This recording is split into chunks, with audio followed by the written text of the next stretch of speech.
Rusty, Rusty, come on an adventure with Rusty. Rusty, Rusty, come and let's see what we can see.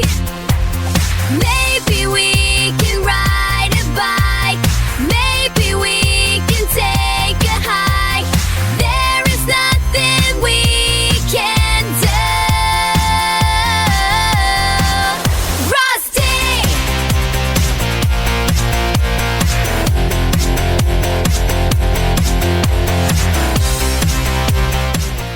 Rusty Episode 2, I'd Like You to Meet My Father. Guest starring Chantel. So, a few years ago, my son comes back to Calgary from Montreal and brings his new girlfriend. First time meeting her. I'll be honest, her vibe screamed angry vegan podcast host, but I tried to keep an open mind. My son looked like a rugged hipster lumberjack. His girlfriend looked like someone who probably had me pre-canceled in her group chat before we even met. Anyway, the weather was good, crisp fall day, so we decide let's do the Canadian thing, road trip to Banff. What could go wrong? So there we are, me driving, Chantel in the front, the kids in the back. We head off into the mountains like a happy, functional family. Now, I don't remember exactly what we did in Banff, probably walked around, took selfies, overpaid for coffee, Banff stuff. But what I do remember is lunch, because that's when my gut started plotting a coup. Nice little pub, couple pints, delicious at the time, a time I now refer to as before the incident. On the way home, I feel it, that gurgle, the one that doesn't lie.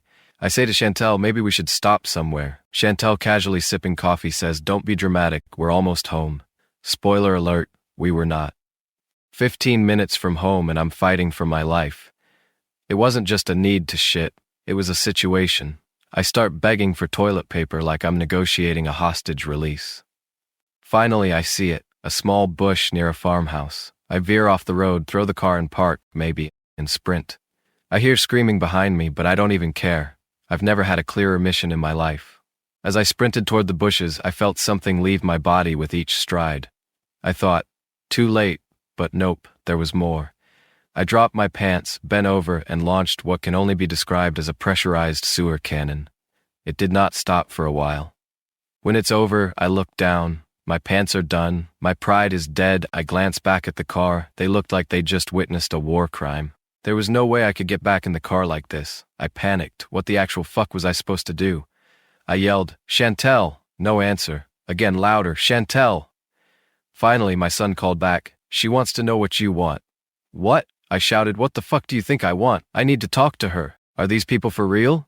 Go home, I screamed. Bring back garbage bags, Lysol wipes, and clean clothes. Son says timidly, okay. Chantel got out, got behind the wheel, and without so much as a glance back, drove off. Cars passed, some slowed, most kept going. Then one guy slowed right down. He rolled down his window. You okay? I nodded. Nope. You sure? Nope. He didn't drive away. It just seems weird, you standing out here in the ditch. Not that it's any of your business, but I'm waiting for someone. He squinted. His face started to contort. His eyes watered. Gagging noises began and quickly escalated. The smell had hit him. He rolled up his window and peeled off like the road was on fire. Serves you right, buddy. I didn't ask for your help. Eventually, I saw my truck approaching.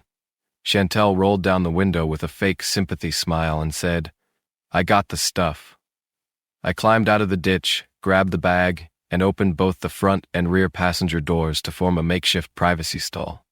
I dropped my pants and surveyed the wreckage. It was bad. Really bad.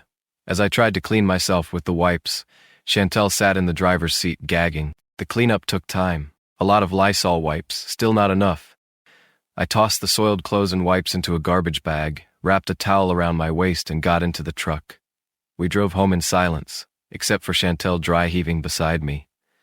Please roll down your window, she finally muttered. When we got home, I made a beeline for the shower. I had to walk past my son and his girlfriend to get there. We exchanged awkward nods. No words. I showered for what felt like 4 hours. Might have been 45 minutes. Hard to say. Time was meaningless. When I finally emerged, nobody said a thing about it. The whole visit, not a word.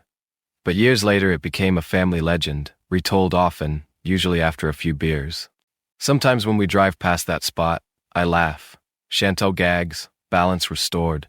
But I still wonder, what the hell did that girlfriend think about her first meeting with my son's father? Rusty, come on that adventure with Rusty. Rusty, Rusty, come and let's see what we can see.